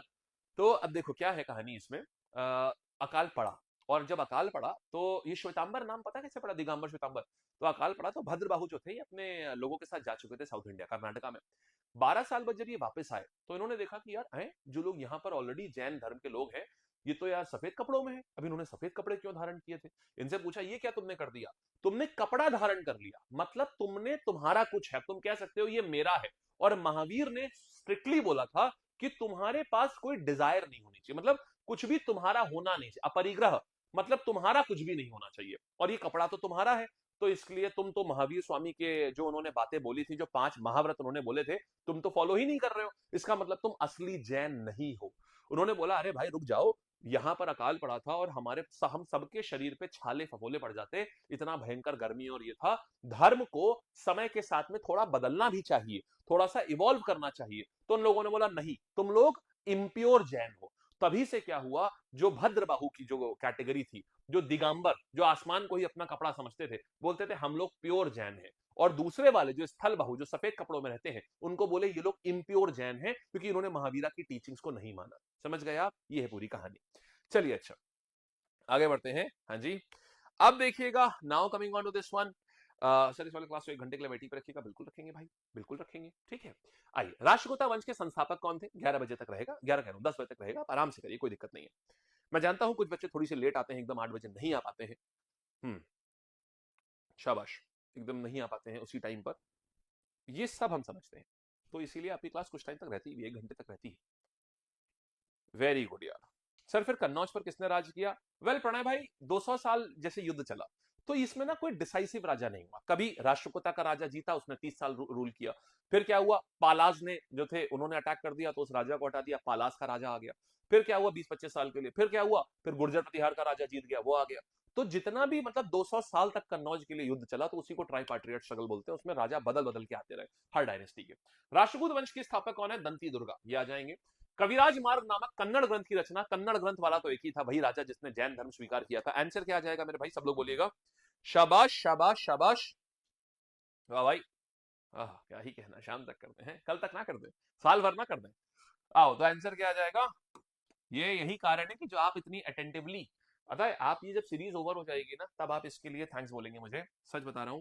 अभी आपको बहुत कभी कभी गुस्सा भी आएगी, ये सच है, कि यार क्या कर दिया। कितने बच्चे ऐसे हैं जिनकी एक भी क्लास नहीं छूटी अभी तक? हाथ उठाइए, रेज योर हैंड, कि कितने बच्चे ऐसे हैं जिनकी एक भी क्लास नहीं छूटी अभी तक। जब आपकी पूरी सीरीज कंप्लीट हो जाएगी ना, आप इस चीज की मुझे धन्यवाद देंगे। अभी आप मुझे बहुत सुनाएंगे और मुझे सब पता है, और इट इज ओके। अगर आपका थोड़ा सा सुन करके ना आपका मैं रिजल्ट इंप्रूव करा पा रहा हूं, तो सुनना मंजूर है पूरी तरीके से। देख लीजिए कमेंट सेक्शन में। पता है ये जो मैंने चीज करी है ना, कि आप ये आपके अंदर एक डर बैठ गया, मुझे लाइव ही जाना, इससे मुझे 2 पैसे का फायदा नहीं है, क्योंकि आप जानते हैं लाइव में एड्स भी नहीं होते, इससे मुझे 2 पैसे का फायदा नहीं होता है। उल्टा मेरे लिए और मुश्किल है, क्योंकि मैंने कमिटमेंट कर दिया है कि यार एक भी दिन लाइव ड्रॉप नहीं होगा। Imagine it is very difficult for me having a newborn baby. मैं 5 बजे तक ना मैं उसके डायपर बदल रहा होता हूँ, मैं और बरखा मैम ना डायपर बदल रहे होते हैं सुबह 5 बजे तक। It is very difficult for me, still I am doing it. तो अभी क्या होगा, इसको बाद में देखना। इससे क्या होगा, आपकी पूरी एचएफटी कंप्लीट हो जाएगी और आपको रिजल्ट में ना इसका बहुत फायदा मिलेगा, बहुत ज्यादा। उस समय आप बोलेंगे अरे सर आपने जो किया था ना अच्छा किया था, उस समय समझ नहीं आ रहा था, उस समय बहुत गुस्सा आ रही थी, लेकिन ये अच्छा है। तो कोई नहीं, अभी गुस्सा लीजिए, एग्जाम में जब होगा ना तो सारा गुस्सा ठंडा हो जाएगा उस समय। ये वाला एलोरा की गुफाओं का संबंध किस वंश से है? कौन से, किसने करा था? शाबाश, वेरी गुड, बहुत बढ़िया बहुत बढ़िया। चलिए शाबाश शाबाश शाबाश, वेरी वेल डन। आंसर हमारे पास क्या आया? राष्ट्रकूटा। आगे बढ़ते हैं। राष्ट्रकूटा की राजधानी क्या थी? हमने देखा राष्ट्रकूटा की राजधानी थी, खेत में कूट दिया है राष्ट्रकूटा, तो कूटा में क्या, खेत में पकड़ के कूट दिया, तो आ जाएगा आपका क्या, ये आएगा मान्या खेता। हाँ जी, चलिए। अच्छा, राष्ट्रकूटा की राजधानी क्या है? ये सॉरी, फाउंडर कौन है? राष्ट्र को सुरक्षित रखने के लिए दुर्ग चाहिए, ऐसे याद कर लो। दुर्ग तो दंती दुर्गा, ठीक है। चलिए, कवि राजमार्ग भी हमने देख लिया, अमोघ वर्ष है। एलोरा भी देख लिया हमने, यहां तक भी क्लियर हो गया, ठीक है। और एलोरा की गुफाएं कैसे है? पत्थरों को कूट कर ही खड़ा हुआ है ना एलोरा, पत्थरों को कूट करके ही तो एलोरा खड़ा हुआ है, तो कूट कर है तो राष्ट्रकूटा हो गया। ठीक, चलिए फिर बात करते हैं यहाँ पर। नेक्स्ट आइएगा, सबसे ज्यादा बेहतरीन राजा लोग, इनकी बातें करने जा रहे हैं, जो आपने सबसे ज्यादा सुने हैं। ये रहा आपके सामने, आ हा, बाहुबली। बाहुबली आ रहा है guys, Baahubali in the house. Chola empire आ रहा है, चोला एम्पायर आ रहा है। इसके बाद आपकी खुशी से सोचो, आपको यार साउथ इंडियन हिस्ट्री आपकी निपट जाएगी। दिस इज दैट हिस्ट्री जो हमेशा तकलीफ देती है ना? आह क्या बात है। ये वो हिस्ट्री है जो हमेशा तकलीफ देती है, और आज के बाद आपको अब साउथ इंडियन हिस्ट्री का मेजर मेजर आपने चीजें कर ली, जितना आपके एमटीएस जीडी लेवल पे। आ जाओ मेरे भाई। सबसे पहला, कौन सा चोल राजा है जिसने गोंगईकोंड चोलापुरम की स्थापना की और उसे अपनी राजधानी बनाई है? कौन है वो राजा? देखो भाई साहब, हम आपको एक बात बताते हैं। एक शब्द है भारत, देखो ये है आज तो इतना सारा भारत बना दिया जितना ज्योग्राफी क्लास में नहीं बनाए होंगे। देखो, तो बालागढ़ होता ये है, एक शब्द है राजेंद्र। राजेंद्र का मतलब जानते हो क्या होता है? राजेंद्र जो शब्द है, राज प्लस एंद्र से बना है, तो इंद्र, इंद्र राज प्लस इंद्र, इंद्र का मतलब ही होता है फैलना, हर तरफ फैलना। तो राज मतलब जिसका राज हर तरफ फैला। तो ये चोला साम्राज्य, मैंने आपको क्या बताया था, चोला साम्राज्य यहां था, तो ये ऊपर तक भी फैला और नीचे दक्षिण तक भी फैला, माने साउथ इंडिया भी इसने कैप्चर किया। समझना, इसने साउथ इंडिया भी कैप्चर किया, और साउथ इंडिया के साथ साथ इसने क्या किया, इसने गोदावरी तक भी कैप्चर किया। अब जब इसने गोदावरी तक कैप्चर किया, तो गोदावरी को दक्षिण गंगा बोलते हैं ना, दक्षिण गंगा बोलते हैं, यहां गोदावरी बहती है, आपको पता है। इसने ये पूरा रीजन ऊपर तक कैप्चर कर लिया। यहां पर बहती है गोदावरी, गोदावरी को आप जानते हो, हम इसको बोलते हैं बालक दक्षिण गंगा, है ना, दक्षिण गंगा ये बोलते हैं हम इसको। तो अभी क्या हुआ, गंगा तक इसने जीत लिया, माने कोंड। तो क्या हुआ, अच्छा देखो, गंगा तक क्या क्या हो रहा है यहां पर, गंगा तक इसने जीत लिया, और किस, और ये सारी चीज चोला का पुर बना दिया। चोला का पुर माने एरिया, तो गोंगई जीत को बोलते हैं कोंड चोलापुरम, तो गोंगई कोंड चोलापुरम, यहां तक समझ आया? तो गोंगई कोंड चोलापुरम कौन हो जाएगा? राजेंद्र वन। राजेंद्र का मतलब ही होता है फैलाना, तो इसने राज्य को फैलाना, तो इसने अपने साम्राज्य को फैलाया है, इसीलिए हम कहते हैं राजेंद्र वन। यहां तक बात समझ आ गई, बहुत बेहतरीन से, शाबाश। तो राजेंद्र प्रथम हो जाएंगे। हाँ जी, राजेंद्र प्रथम का पुत्र कौन है? राजेंद्र प्रथम का पुत्र है मेरे भाई, इसने उत्तर भारत के ऊपर इसने आक्रमण किया था। राजेंद्र प्रथम के पुत्र ने उत्तर भारत माने नॉर्थ इंडिया पे इसने पुत्र, सॉरी राजेंद्र पुत्र कह रहा हूं, किसका पुत्र है ये? हाँ, राजा राजा वन। तो इसके पिताजी का नाम क्या था? यहां आते हैं, राजा राजा वन, राजा राजा वन। ये क्यों फेमस है? ये इसलिए फेमस है क्योंकि उन्होंने बहुत बड़ा मंदिर बनवाया था। बहुत बड़े को क्या बोलते हैं? बृहद। बृहदेश्वर मंदिर जो है ये इन्होंने बनवाया था, और बृहदेश्वर मंदिर यूनेस्को की साइट है। तो राजा राजावन ने बनवाया बृहदेश्वर मंदिर। फिर क्या हो रहा है, इसके नीचे आया मेरे पास में इनका बेटा है राजेंद्र वन। ये राजेंद्र वन ने क्या किया, गोंगई कोंड चोलापुरम ये कहानी करी। यहां तक बढ़िया आ गई गंगा विजय के बाद में, ठीक है। चलिए, और अब आते हैं यहां पर। अब सवाल जैसे था, तो यहां बोल रहे हैं कौन से गोंगई कोंड चोलापुरम, आंसर आ जाएगा राजा राजावन नहीं, विजयालय चोला नहीं, राजेंद्र वन हाँ जी। अच्छा, अब आपको ये बता दें फाउंडर कौन था, ये सब कौन था, इस स्टोरी पे चलते हैं, आइएगा। फाउंडर कहीं कहाँ गया भैया, वहां पर है, ठीक है, हम कहीं लिखा ही नहीं है। तो देखो, तो दिख रहा है चोला साम्राज्य दिख रहा है यहाँ पर, ये देखो ऐसा आ जाता है। तो राजा राजावन ने क्या किया था, बहुत बड़ा मंदिर बनवाया। उस मंदिर को कहते हैं बृहदेश्वर मंदिर। बृहद माने बहुत बड़ा, कैसे याद रखोगे, देखो राजा बड़ा होता है, लेकिन बहुत बड़ा करना है तो राजा राजा, दो बार राजा कर दो बहुत बड़ा हो गया, तो बृहदेश्वर। तो चोल साम्राज्य का वास्तविक ये विस्तारक जो है कौन था, राजा राजावन। ये इसके बाद इसके बेटे ने भी वही चीज करी। सबसे ताकतवर राजा राजा राजावन और राजेंद्र वन, ये दोनों ही दो राजा सबसे ताकतवर हुए हैं। इसने क्या किया, उत्तरी श्रीलंका भी जीत लिया इसने, मतलब साउथ में भी फैला करके ले गया ये, और इनका बेटा दोनों लोग साउथ में भी फैला करके ले गए और यहाँ एक शिव मंदिर बनवाया। फिर देखिए राजेंद्र वन ने क्या किया, राजेंद्र वन ने श्रीलंका पूरा कैप्चर कर लिया। इनके पिताजी ने देखो सिर्फ यहां तक कैप्चर किया था राजा राजा वन में। अगर सवाल आएगा सबसे पहले श्रीलंका किसने कैप्चर किया था, तो राजा राजा। पूरा श्रीलंका किसने कैप्चर किया, इन्होंने। और साथ ही साथ श्री विजयपुरम, मेरे भाई इंडोनेशिया में हमारा राज होता था, मलेशिया में हमारा राज होता था। चोला एम्पायर इतना बड़ा हुआ करता था, इंडोनेशिया मलेशिया श्रीलंका ये सब हमारा, क्योंकि इनकी नेवी बहुत स्ट्रांग थी श्रीलंका की। ये देखो इन्होंने पूरा साम्राज्य ले लिया ना अपने में, ऐसे ही यहां पर भी तो इंडोनेशिया मलेशिया पूरा ले लिया। तो इस पूरे को पता है क्या बोलते थे, श्री विजयपुरम बोलते थे। इनके इस पूरे एरिया को बोलते थे श्री विजयपुरम ये। अच्छा, अब देखिएगा, तो राजेंद्र वन की नेवी बहुत स्ट्रांग थी। इसने गंगा तक का एरिया, मतलब गोदावरी तक का एरिया जीता था। गोदावरी को दक्षिण गंगा बोलते हैं, तो इसलिए गोंगई कोंड चोलापुरम बोलते हैं। इसने पाल राजा महिपाल को हराया था, क्योंकि बंगाल का राजा भी ये वाला एरिया लेना चाहता था। तो इसने माही भाई को बोला, नो माही भाई, I am going to win, और यहां महिपाल को इसने हरा दिया। गोंगई कोंड शहर बनाया इसने, और साथ में राजधानी भी बनाई इसी को ही। आ जाइए, बढ़िया बात है। फिर बृहदेश्वर मंदिर मैंने बताया इनके पिताजी ने बनवाया था, राजा राजा वन। ये यूनेस्को साइट है अभी।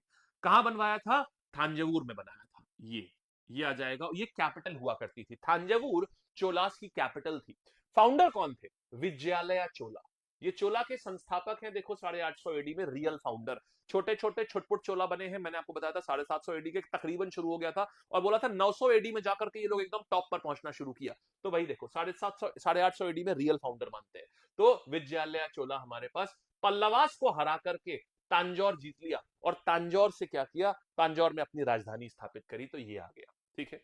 फिर श्रीलंका, राजेंद्र वन ने पूरे श्रीलंका को जीता, राजा राजावन ने थोड़े श्रीलंका को जीता। और ट्रेड करने के लिए चीन, साउथ ईस्ट एशिया, हर जगह इनका ट्रेड ही ट्रेड था, बवाल लेवल पे। आ जाओ मेरे भाई, सवाल करते हैं, चले। हाँ, महिपाल को हरा दिया, very good. Sir Baahubali movie में कौन से शासक दिखाए गए, अरे वो तो यार मूवी है, वहां पर रियलिटी नहीं है भाई उसमें कोई भी, there is no reality in it. हाँ जी,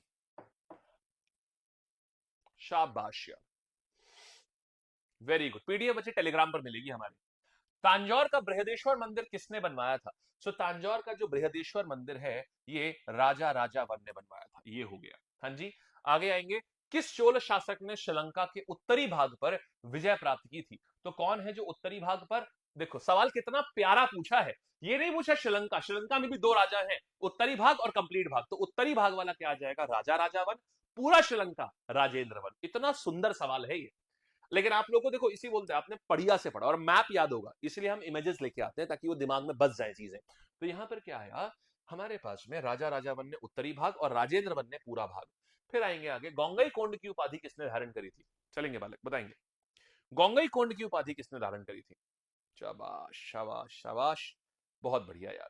क्या आ जाएगा, गोंगई कोंड की उपाधि जो करी थी, गोंगई कोंड चोलापुरम राजेंद्र वन ने करी थी। फिर आते हैं, चोल वंश के संस्थापक किसे माना जाता है, चोल वंश का संस्थापक हमारे पास में आ जाएगा, चोल डायनेस्टी का संस्थापक कौन आएगा, संस्थापक वही होगा जिसने पहली बार विजय हासिल करी ना, तो विजयालय चोला। संस्थापक तो वही होगा ना जिसने पल्लवास को हरा करके विजय हासिल करी, तो विजयालय चोला हो जाएगा। बोलिएगा बढ़िया समझ आ गया, एकदम बेहतरीन तरीके से, पक्का। चलिए शाबाश, आगे बढ़ते हैं। यहां तक रैप हुआ है आज। अब टाटा करेंगे हम लोग। अच्छा, इसके बाद ना आपको इनके सिंबल जो होते हैं ये इंपॉर्टेंट होते हैं कि कौन सा सिंबल किसका था, ये भी इंपॉर्टेंट होता है। इसके हम आपको नोट्स देंगे अभी एचएफटी में। आपके एक मैगजीन आपको अभी अपलोड होगी, आज ही अपलोड होगी। उसमें कुछ कुछ चीजें रहेंगी, जैसे चेरास का सिंबल क्या होता है, चोल का सिंबल क्या होता है, पांड्यास का सिंबल क्या होता है, आपके मिशन 50 एंड एचएफटी दोनों में आएंगी। और कुछ कुछ चीजें जो है एक बार इस मैगजीन को रिवाइज कर लेना, इट इज गुड, अच्छी रहेगी काफी वो मैगजीन। ठीक है, छोड़ना मत उस मैगजीन को प्लीज, ये याद रखिएगा। आपके मान के चलिए 12:30 तक आपके एचएफटी में, मिशन 50 में, दोनों में ही अपडेट हो जाएगी।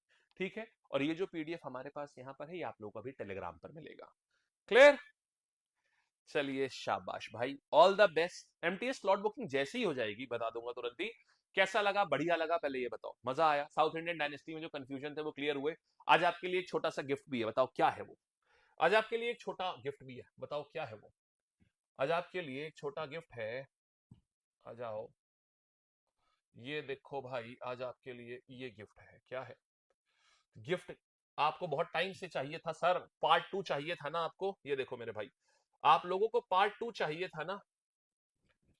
किसका पार्ट 2? आपने बहुत पसंद किया पिछली क्लास साइंस की, बहुत ज्यादा पसंद करी आप लोगों ने, मजा आया था ना पिछली क्लास में। आज ये देखिए, अभी इसके पहले जो ये क्लास हुई थी, people just love the teaching, लोगों को बहुत पसंद आई यहां पर। और पार्ट 2 भी चाहिए था, part 2, part 2, part 2, part 2, part 2, part 2, part 2, part 2 है, सब पार्ट 2, पार्ट 2, पार्ट 2। तो जो आपने बोला वो हुआ यहां पर। ये देखिए, सबको पार्ट 2 चाहिए था तो आ गया पार्ट 2, देखिएगा ये। और ये बहुत बेहतरीन क्लास थी ये। तो आज आपके पास में पार्ट 2 आ गया है आपकी डिमांड पर। लो जी, मेरी क्लास के अभी तुरंत बाद, अभी ही तुरंत शुरू हो जाएगा। पूछ लेता हूं, 9:30 से कराएं कि अभी करवा दें? 9:30 से कराएं कि अभी करवा दें, बताओ?